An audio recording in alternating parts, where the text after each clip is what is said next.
Chapter 12.2 As it turns out, the result was when she opened her eyes again, it was already past 10 o'clock. Not seeing Yichen in bed, Mushan quickly jumped out to dress and then went out of the room. Yichen and Mr. He was playing chess in the living room. Mushan felt nervous and called out uncle in greeting. Mr. He smiled back and nodded his head at her. Mushan walked to Yichen's side and complained in a low voice, "Why didn't you wake me up?" Yichen held a palm and was concentrating on making his next move on the chessboard. After making a move, he lazily raised his head and replied, "Go to the kitchen and help Auntie." Mushan looked at the direction of the kitchen and saw only Auntie was busy cooking. Seeing Mushan walking into the kitchen, Mrs. He smiled and tells her, "Shaoshen, you're awake. Were you used to sleeping on a different bed last night?" Mushan repeatedly nodded her head. She was probably the last to get up, so how could she have had any difficulty sleeping? "Auntie, let me do this." Taking the knife from Mrs. He's hand, she began to slice the pork thinly. Mrs. He began to wash the vegetable as she chatted with Mushan about everything under the sun. While chatting about the daily life of a family, she suddenly cried out and remembered something she should have asked her earlier. "How could I be so absent-minded? Shaoshen, your family also live in this city, right? When can we meet and have dinners together?" Mushan got distracted and almost cut into a finger. She bit her lower lips, should she say it? Looking up and seeing Mrs. He's kind heart and smiling face, Mushan really did not want to deceive her. Hence, she decided to tell the truth. "My father." "Mushan." Yichen appeared at the kitchen door and interrupted her, his face a bit peeled and his lower jaw clenched. "This child suddenly popping up and scaring us." Mrs. He patted her chest. The tension on Yichen's face eased a little. "Mushan, where did you put my coat? I cannot find it." "Oh," Mushan was startled as she washed her hands and walked into the bedroom. The coat was hanging on the rack next to the bed, an eye-catching spot which can be seen the moment you enter the bedroom. Mushan stood still in front of the rack, feeling dazed and uncertain. Yichen stretched out his hand and removed the coat from behind her. "Don't let your imagination run wild. I just don't want others to judge you," he said softly. "Mushan, you have to have a little bit more faith in me." There was a bit of bitterness in Yichen's tone of voice, making Mushan sorrowful. She had thought too much again. "Yichen, I would rather you're sloppy and a little muddled. Don't think too much." Mushan looked at him.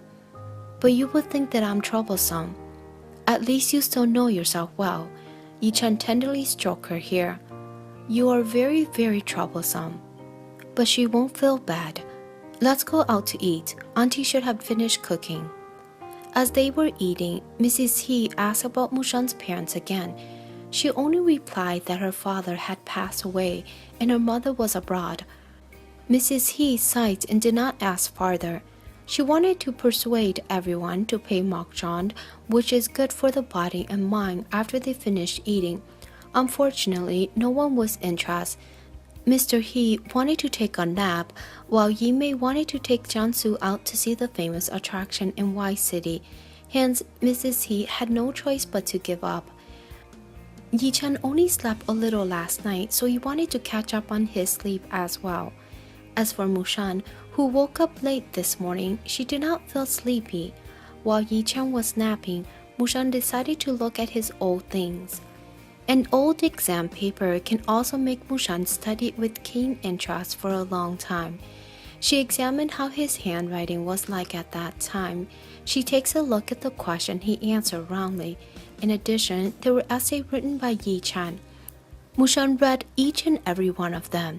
Yichen could write argumentative essay really well, as most of his score were in the 90s. Mushan remembered her own argumentative essay at that time, which usually earned only 60, and once in a blue moon there could be a 70 if she tried hard enough. Mushan could not help but felt jealous. Fortunately, he was not that great at writing descriptive essay, so she felt a bit more comfort. When Yichen woke up, he saw Mushan sitting on the wooden floor and looking through his old things. He coughed once and reminded her, "Mrs. He, you are invading my privacy." "Yichen, you're awake?" Mushan raised her head. Her eyes shined brightly as she asked him with keen interest, "Do you have anything else for me to look at?" She has really become addicted to looking through her husband's thing. Yichen laughed and pulled her up. "Don't sit on the floor." He bent down to look at the scattered things on the floor. "Why does Auntie still keep these things?" "How old were you in this photo?" Mushan handed an old photo to Yichen. In the photo was a young Yichen looking tall and handsome, wearing Yichen's school uniform and holding a trophy. That was probably participating in the National Physics Olympiad during year 1 in senior high. "Physics? But didn't you study law?" "Yes, but I was in the science stream in high school." "If I've known you study at Yichen school, I would have gone there too," Mushan said with regret. "Actually, I could study there, but I thought it was too far from home, and I was certain I could not get up in the morning to go to school." "Fortunately, you're lazy." Yichen sounded absolutely glad. "I was able to finish senior high school in peace." Mushan glared at him fiercely. "Are there any more photos?" Yichen retrieved a photo album on top of a cabinet. "There's not much because my family didn't like to take pictures." The photo album is a very old-fashioned kind. It was obvious as the cover had turned yellow over the years. Opening the first page was a little baby photo with a sentence written on it. "Yichen at 100 days old." The baby in the photo was fair and tender, but frowned in apparent spirit. Mushan stared blankly at it for a long moment. She suddenly discovers something and tells him, "Yichen, from the time you were born, you have already looked so serious." "A baby doesn't have much facial expression," Yichen frowned. "God," Mushan argued. "My father said when I was little, I've always smiled whenever I was in front of the camera." A large part at the back of the album are group's photo. A young woman holding a child in her arms, sitting next to her husband and smiling happily at the camera.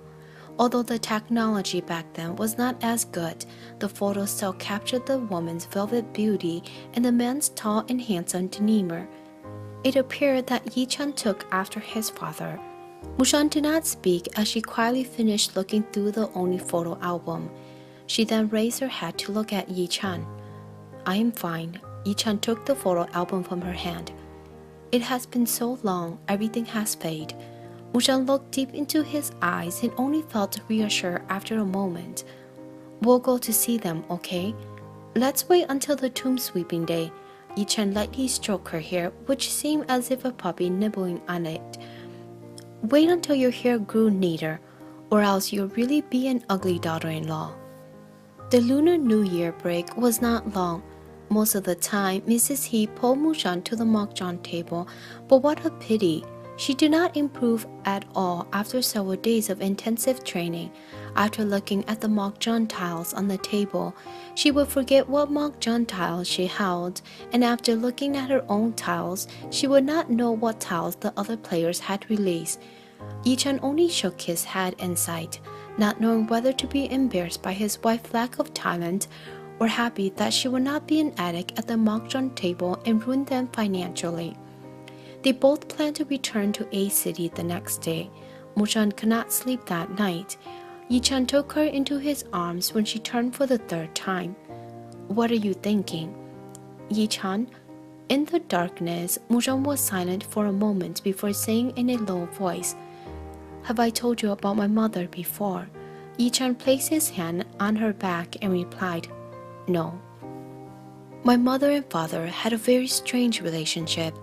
She then paused for a moment to reminiscence. Mushan continued, "When I was little, I've always felt as if my mother didn't like me. It seems the reason was because of my father, but I didn't think too much at that time. After my father's incident and I moving to the United States, it had resulted in me losing contact with her. An old classmate of my father told me several years later that my parents had divorced a month before my father's suicide in prison. In fact, the reason why my father would commit a suicide in prison was because my mother was also implicated, but my father didn't want to incriminate her, so he killed himself to bear all the charges. The disbelief she felt when she first found out had faded. Mushan's voice was still very depressed. Although I've known they have problems, I've never thought it would be so serious. Feeling her body trembling, Yichen embraced her. Don't think too much of the past. He might be an eloquent speaker, but Yichen was not good at comforting people. He only gently patted her like coaxing a baby. Mushan could not help but laugh as she suddenly felt lighter. I'm not feeling sad. It's just that I realize I'm very happy now.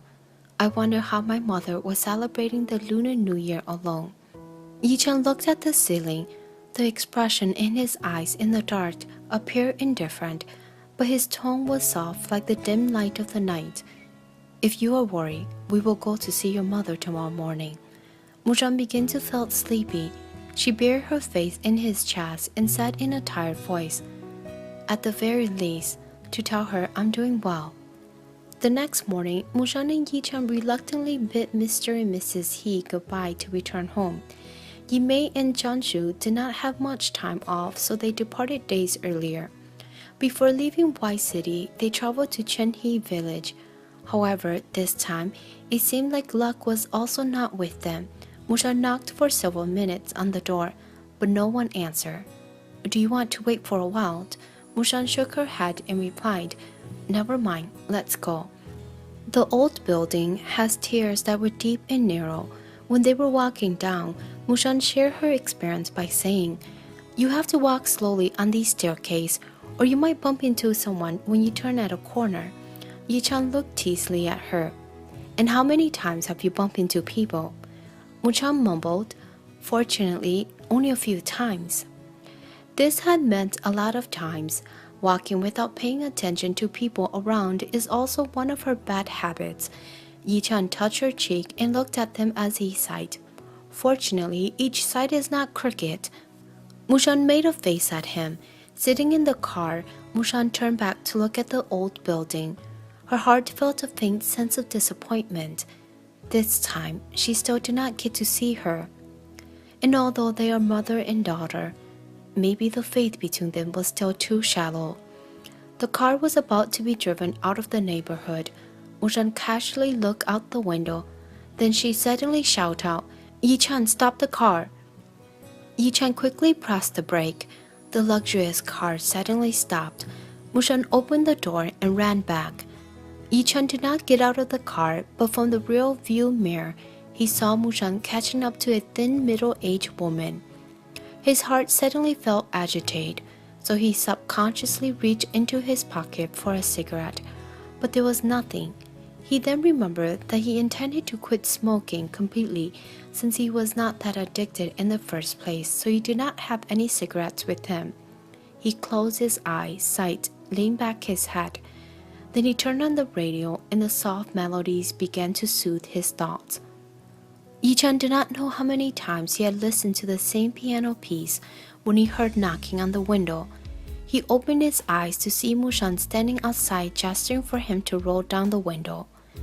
I just told my mother that I got married. Do you want to meet her? Mushan asked him.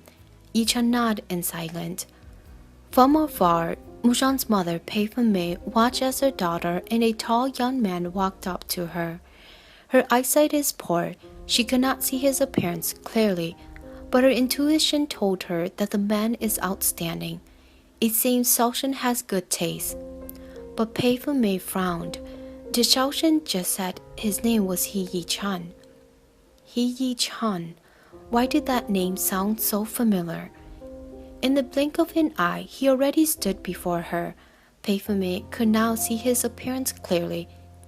Indeed, he is a man of striking appearance. Mushan introduced them to each other. My mother, this is He Yichen, who I've told you about. Hello, Yichen greeted her without much enthusiasm. Pei Fenmei, thoughtful gaze rested at him. The uneasy feeling increased. She forced a smile and said, So you're He Yichen. Shaoshen has pretty good taste. Mushan was embarrassed. They did not speak farther, and Mushan also did not have anything more to say. She was afraid to ask what she wanted to know, because the topic seemed so off-limit. After a few words of greeting, there was nothing else to talk about. Yichen, do you have your business cards with you? Mushan remembered and asked him. Yichen nodded and said, It is in the car. I'll go get it. Writing her mobile phone quickly on the back of Yichen's business card, Mushan gave it to her mother. This is my contact information. If you need me, you can call this number. Pei took it and glanced at it, and then said, Since both of you are in a hurry, I won't keep you.